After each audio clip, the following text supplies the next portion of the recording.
Good morning, this is Pawan Petrov, and you're listening to episode number 31 of the morning show for managers. So, to be honest, it's been a while, something like a year from my previous episodes. I'm coming back to my English version, and I'll wrap up sooner than later with the next episodes, so that for the people who are listening to my Bulgarian version of the podcast, there's something like 800 plus episodes. So this is number 31 for the English one. So there's a huge gap to catch up with. So bear with me. Let's go back to the basics, and I will talk about this morning about the dirty S. This is one of the most frequent triggers that managers face when people from their teams give them the dirty S. So there is this phrase that illustrates a formal agreement, but also an actual disagreement in the team communication. And I call it dirty S, the dirty S. Managers who chronically get such a dirty S in their teams and wonder what is the reason for it do not need to blame other people. Honestly, they simply need to look in the mirror. One of the first reasons for the dirty S to be widespread, so widely spread, is that the managers themselves give it to their teams. They promise resources they cannot provide, they guarantee rewards for which they have no authority, and finally they make commitments to their own managers with impossible goals that they cannot fulfill. Let us use a specific example. Imagine working with about 200 people on one floor in an open space environment. Actually, this is a real case, so I am not telling you what is the company where this situation happens, but it is very relevant, especially for companies in the outsourcing and BPO sector. So there are 200 people spread working on one floor in an open space. And imagine that at the beginning of the winter, you decide with some other managers to introduce a policy in which people must leave their coats in the wardrobes at the entrance.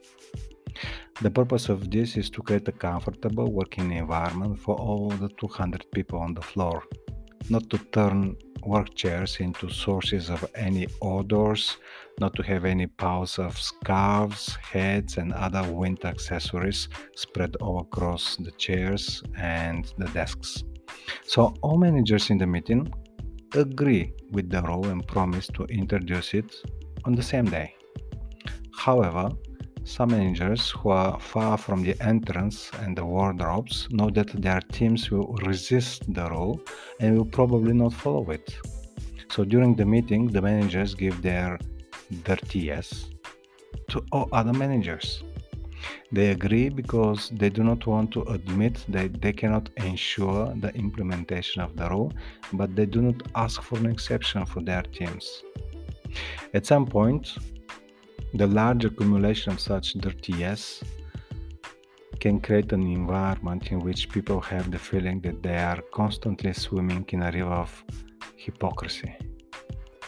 But in any team, hypocrisy cannot last long without the help, in air quotes, of the manager of that team with his actions or inactions.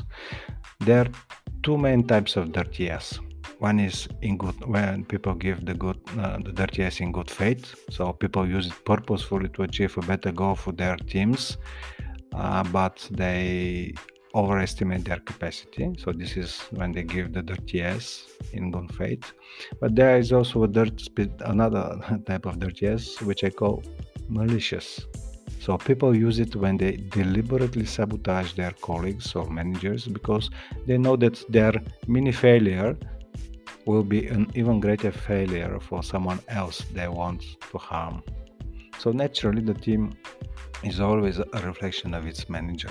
Almost every manager uses the dirty S with the best of intentions, which, however, manifest negative effects on the team. The antidote to this dirty S is full transparency and the creation of a safe psychological space for people to express thoughtful disagreements in all directions of the organizational chart, especially in the northern direction. This dirty S can be part of the corporate culture in places where people are more diplomatic, often agree, and rarely fulfill their commitments. Here, this phenomenon is just part of the unwritten rules, but everyone knows them and organizes their work according to them, then the drama is not that bad. It is more complicated when this dirty S is not part of the company culture, but it is a part of the personal professional culture of some managers. In these cases, people who have to work with such colleagues will go through a period of adaptation and finding an appropriate approach to work with them. It is important in this case that managers are not tempted to fix others and try to change them, simply because it is just not possible to change somebody against their will. The right strategy here is to manage the agreements with these people, and more precisely and on a more frequent basis, so that the presence of this dirty S becomes visible in time. So this is it, dear listeners. I will close this episode with one question for self-reflection and probably a question that can provoke some change. And it is not to notice the dirty S that people are giving to you, but the dirty S that you give to them. This is number one. So when was the situation where you agreed with your direct manager, with somebody from your team, or a manager from another department? When did you give them the dirty S? Just notice it. So the sheer fact of noticing it turns you into an observer. When you in this role of an observer, then you can manage yourself. It's very difficult when you are not in this observer position. This is number one, just to notice when you're giving it to others. And the second, a little bit harder task for you is to notice when you give the dirty S to you. That's it for today. We should have a good day, and until next time.